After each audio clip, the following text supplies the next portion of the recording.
Video games are an art form, a storytelling medium, a language, a culture that has a special way of connecting us with others. But how did we get here? What genres called to us? What games captured our imaginations? Today, we're going back to our early days of gaming to discover what titles shaped our history and excited us about the future.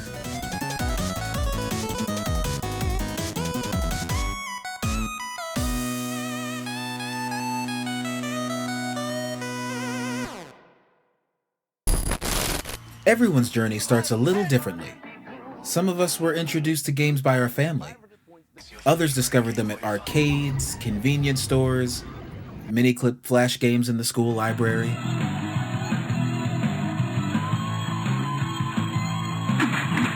But no matter how we found them, the feeling was unanimous. Most of it started with the N64 and the Game Boy, and you can probably imagine how much that impacted my life, considering I now have a gaming YouTube channel. So, greatest story, at least in my opinion, for getting into video games. I remember I was 4 years old. It was Christmas Eve. We're a big Italian family. We were all at my grandma's house opening up presents. And my mom came up with a present. It's like 4 years old, still new to all this. It was an old school Game Boy. All the power and excitement of Nintendo right in the palm of your hand. Introducing Game Boy. But there were no games. So everybody's opening their presents. And then at the very end, my mom comes with another gift. I open it up. It's Pokemon, a red version. Immediately started playing that so much. Right then and there, I instantly fell in love with video games. I got introduced growing up watching my brothers and my dad play on the Super Nintendo and old PC CD games. I'm pretty sure my brother and I played every day, and when it was only a one-player game, well, he was the older brother, so he played, but I really didn't mind watching it. It didn't bother me at all, especially in Luigi's Mansion. I'm a big fan of Luigi, and I was too scared to actually play the game anyways. I believe my first game was Space Pinball on computer. I don't know if that's the actual name, but everyone knows the Space Pinball game. This game called Jet Moto.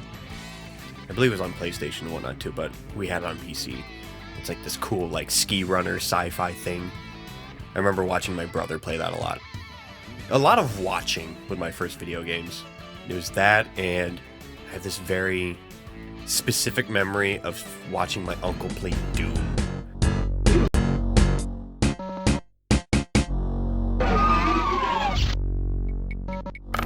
I don't remember anything else. Just watching Doom on a old white chunky monitor.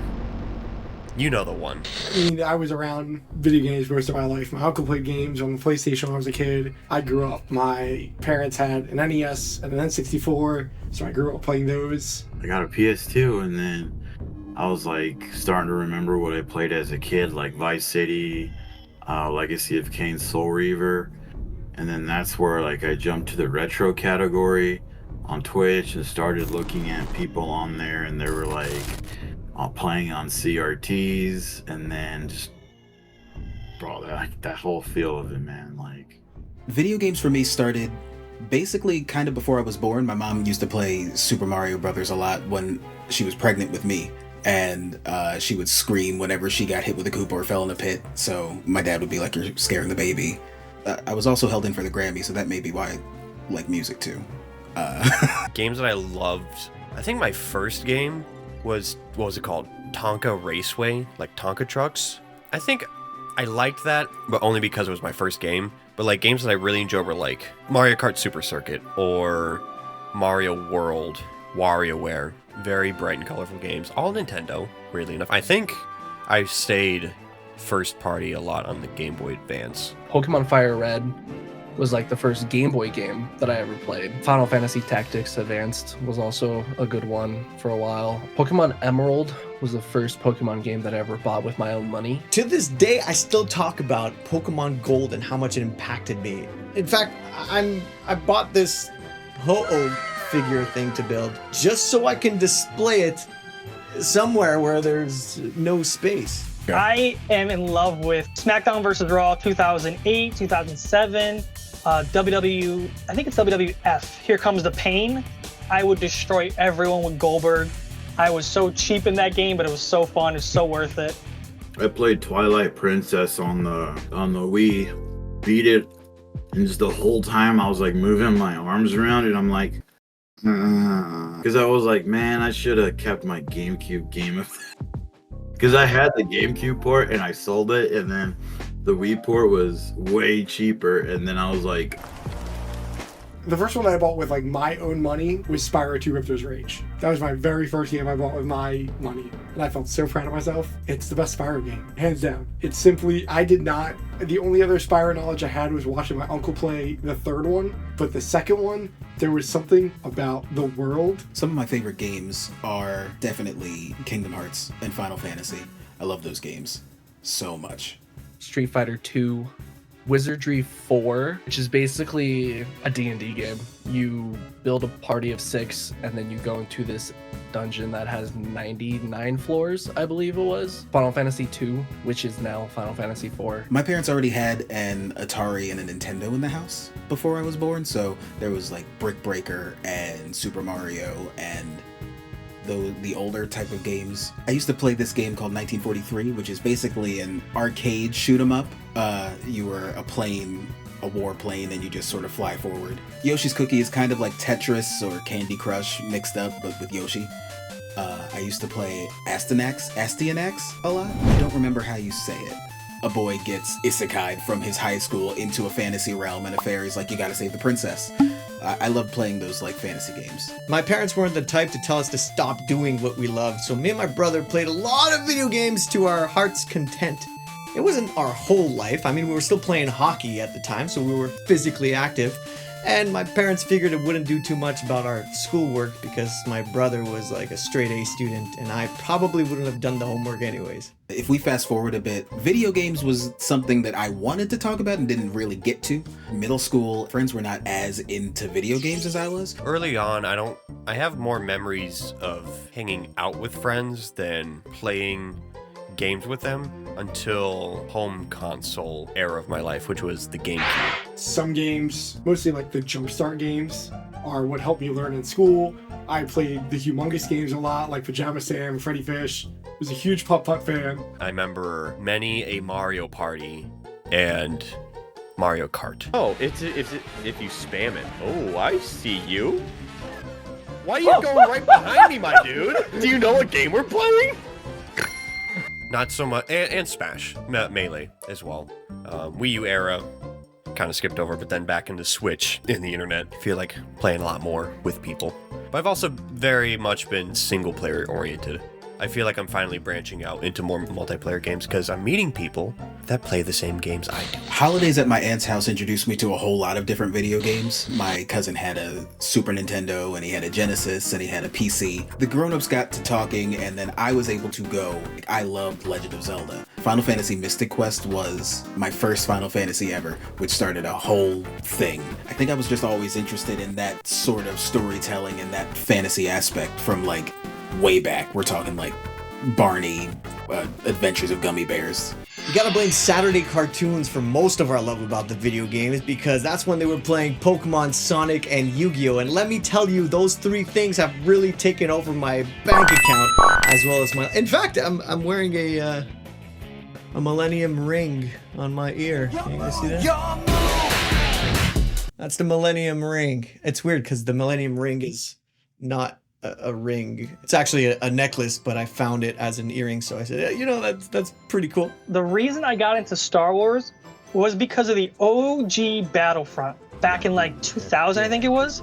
I had played that game at a friend's house and instantly became hooked to Star Wars. Everything Star Wars.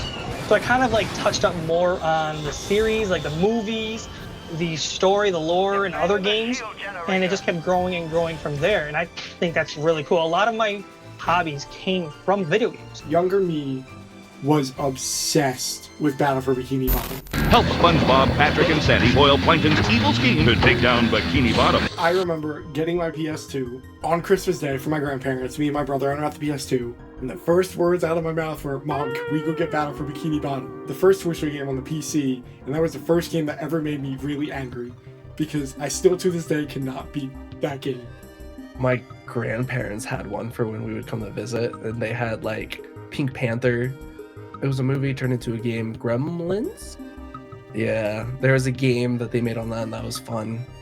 It was those two options when I went over to Grandma and Grandpa's, and it was like played a couple hours of Gremlins. I'm like, oh, Pink Panther. Superheroes being another one with the Spider-Man games, and even like Marvel vs. Capcom, things like that. I kind of grew more and more with different video games, even sports. I remember playing Madden, and I chose the Dolphins for the first time way before I even knew sports at all. And I kept winning with the Dolphins. So instantly as a kid, I'm like, oh, this is the greatest team ever. So I kept watching their games in real life and kind of growing from there. But out of all the money and time we spent obsessing over these games and shows, I don't regret anything. I mean, maybe a couple of Yu-Gi-Oh cards that I didn't have to buy, but they were shiny, so I did. But it's all just to make our younger selves happy. I remember watching TV and just flipping through the channels, and I found G4 for the first time, and they were doing this. It was a commercial break, and they were talking about sneak peeks of video games. It said sneak peek, and then it went into a video game, and it went out, and I was like, hold on, what? TV was either Disney or Nickelodeon or like something I didn't care about. It wasn't a video game channel. I had just fallen upon it. I was like, oh wow, people, this is their job, this is what they do. And I think that's when I really started falling in love with what video games are. That really sparked like, oh, this can be a job. Oh yeah, somebody had to make those video games. Oh, people are reporting about these video games, they're testing them. So I thought that was amazing. That was like, oh, this is an option. Got more into comics and Marvel, and you know, I would play games based off movies and be like, wow, what is this movie? It's nothing like the game. So it just kind of helped create all my hobbies that I enjoy now. And being a little kid and watching a lot of Disney, I was like, whoa, there's Disney games. I can play these because they're kid appropriate. So it just kind of became what I do. I did a cover of Jack Black's Peaches. I did a rock and roll version of it.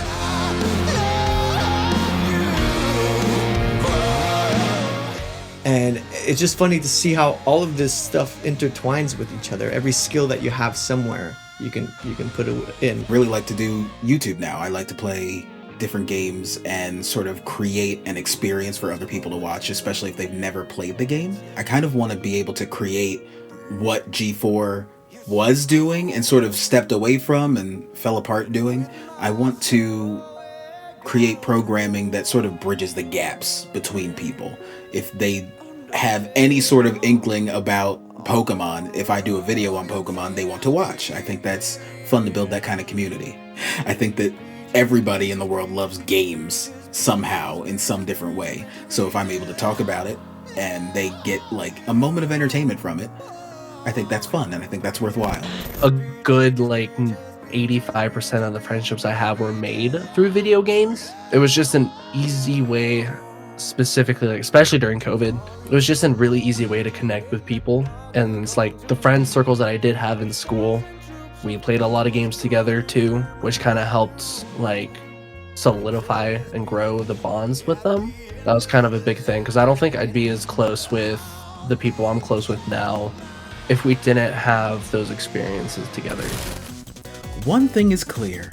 These are memories that stay with us, experiences that shape us, and stories that inspire us. From the classics to the games of today, each of these have left an indelible mark on our hearts and minds. How about you? What were your first games?